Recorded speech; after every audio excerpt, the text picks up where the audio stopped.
तो चुनाव आयोग ने बकायदा जो है उनके खिलाफ एफआईआर का आदेश दे दिया है। रवि जी यहाँ पे बात कर रहे थे कि ट्रैक रिकॉर्ड परवेश साहब सिंह वर्मा जी का, तो की जनता ने देखा है बीजेपी ने कौन सा हथकंडा नहीं लगाया यहाँ पर एक बात विश्वास रखिए ना आपके आदेश है तो क्या मतलब अगर चुनाव जीत जाते हैं हर्षवर्धन जी तो ये केजरीवाल वो केजरीवाल नहीं रहेंगे। बात कर रहे हो चूंकि सर्वोच्च न्यायालय ने कह दिया तो इतनी तो सामान्य शर्म होनी चाहिए कि जिस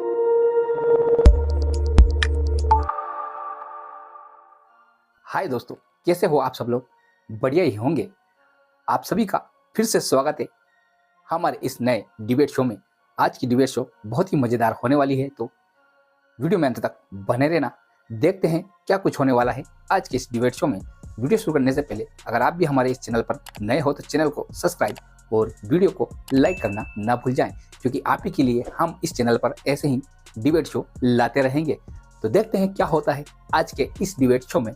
तो आइए वीडियो को बिना देरी करे ही शुरू करते हैं।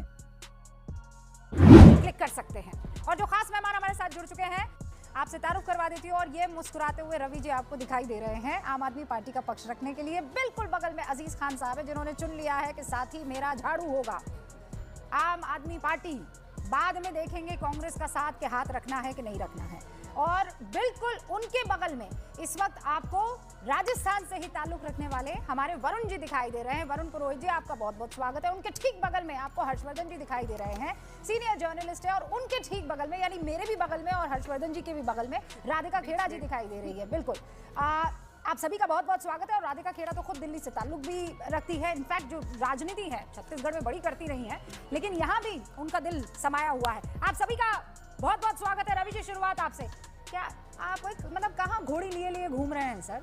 घोड़ी घुमा रहे हैं कि दूल्हा कौन फंसा दिया आप ही के दूल्हे को आज परवेश वर्मा ने। दिखा रहे हैं कि बताइए अगर घोड़ी चढ़ भी गए तो दूल्हा बन ही नहीं सकते, कैसे बने? कोर्ट ने रोका हुआ। देखिए, माननीय सुप्रीम कोर्ट ने कहीं पर भी आदेश में नहीं लिखा कि अरविंद केजरीवाल दोबारा मुख्यमंत्री नहीं बन सकते।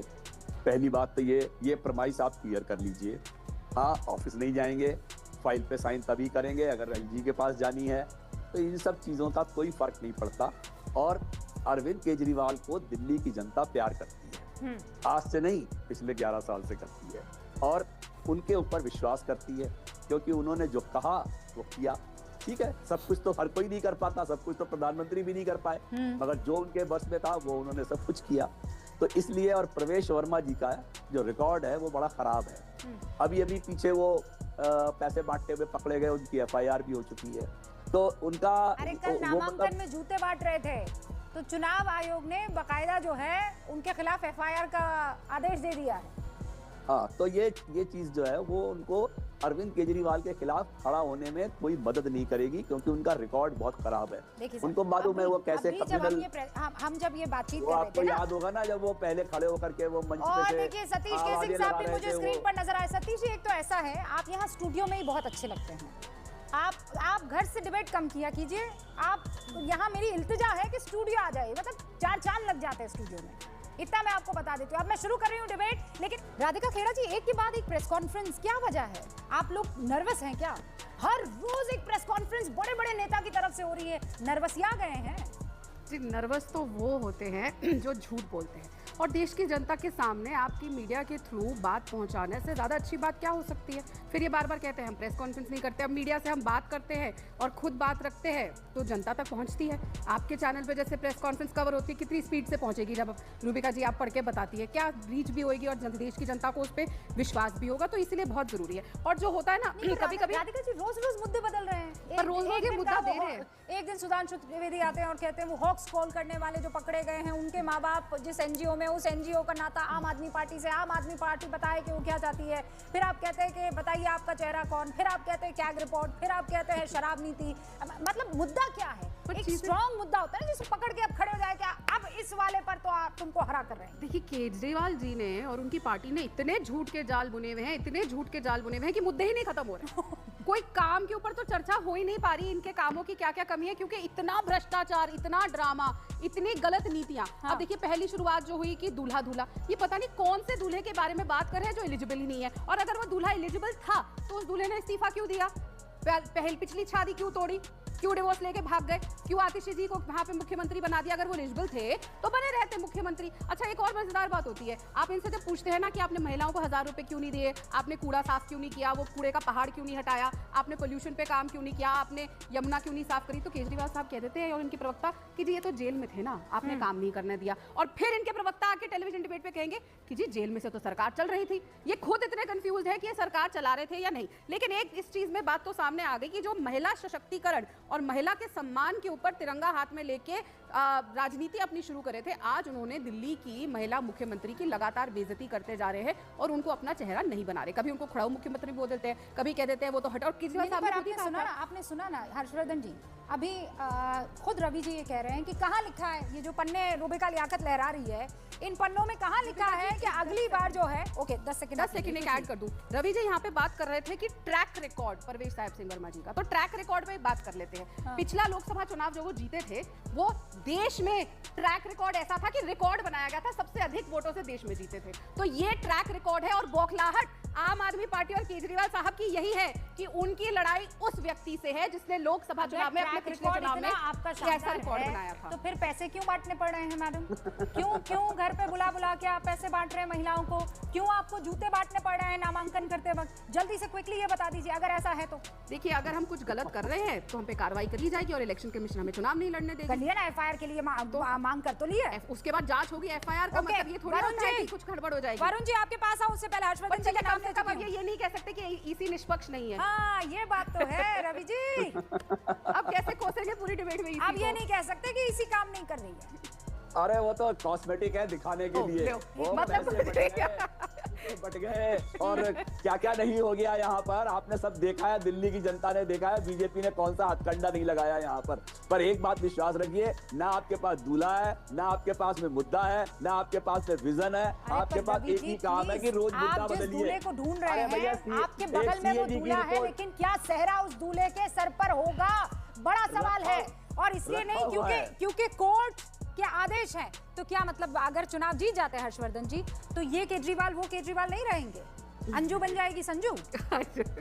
देखिए रूबिका जी, सबसे पहले तो ये कि मुझे लगता है कि चूंकि आप जिस नज़रिए से देख रहे हैं या हम लोग जो बात कर रहे हैं, चूंकि सर्वोच्च न्यायालय ने कह दिया, तो इतनी तो सामान्य शर्म होनी चाहिए कि जिस व्यक्ति को कार्यालय जाने की इजाज़त न हो, जिस व्यक्ति को कार्यालय से जुड़े हुए जो संविधान अधिकार देता है वो काम करने की इजाज़त न हो, मुख्यमंत्री नहीं बन सकता है।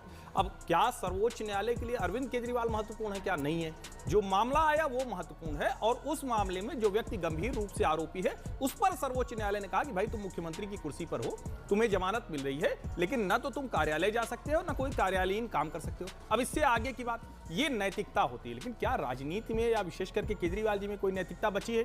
ये दिल्ली में हर कोई जानता है, जो कहते थे कि हम कुछ नहीं लेंगे अब सब ले रहे हैं। पहले दूसरी पार्टियां भी ऐसे करती थी, अब केजरीवाल कह के आए थे कि हम इन सबसे अलग हैं, अब तो उनसे भी आगे दिख रहे हैं, ऐसा ज्यादा दिख रहे हैं कि दूसरी वाली पार्टियां थोड़ा शर्म में हैं। और सबसे ज्यादा महत्वपूर्ण बात, कम से कम आप दूल्हा वाली कैंपेन चलाने से पहले अपना तो दूल्हा तय करके बताते। ये सचमुच दिल्ली के लोग, मैं ये नहीं कह रहा हूं कोई भी बने, ये तो पार्टी का अधिकार होता है। कि तय है हमारा दूल्हा, नहीं कैसे तय है?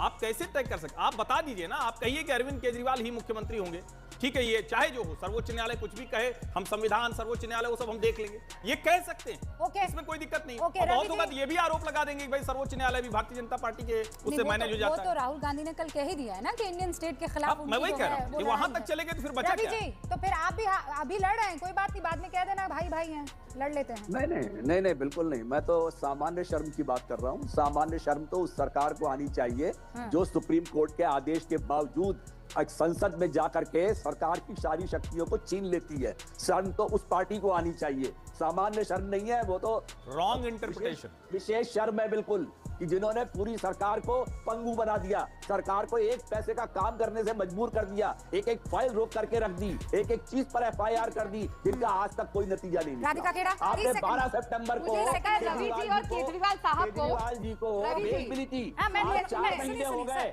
एक डेट नहीं पड़ी उसके अंदर, एक डेट नहीं पड़ी उसके अंदर, आज 4 महीने हो गए, वरना रात के रात में गिरफ्तारियां हो रही थी। आज 4 महीने हो चुके हैं, एक डेट तक नहीं पड़ी है उसके अंदर, मालूम है आपको? इसलिए कि आप तक रवि जी डेट पड़ जाती, बुनियाद है। पर अगर रवि जी डेट पड़ जाती, मैं सोच रही हूँ, मैं मानकर चल रही हूँ कि इस मामले को अगर डेट पड़ जाती तो आप ही लोग सबसे पहले जंतर मंतर पर जाते और कहते हैं कि ये बीजेपी ने देखिए कोर्ट पे दबाव बनाया और बाहर जाकर ये लोग अपना चुनाव प्रचार। तो दोस्तों, वीडियो में अंत तक बने रहने के लिए आपका बहुत बहुत धन्यवाद। अगर आपने अभी तक हमारे इस चैनल को सब्सक्राइब नहीं किया तो सब्सक्राइब जरूर कर लीजिएगा, और आपको इस डिबेट शो में कौन सी क्लिप सबसे ज़्यादा पसंद आई उसे हमें अपने साथ कमेंट के माध्यम से साझा जरूर करें। तो फिर मिलते हैं ऐसे ही डिबेट शो के साथ। जब तक अपना और अपने परिवार का ख्याल रखें। जय हिंद, जय भारत।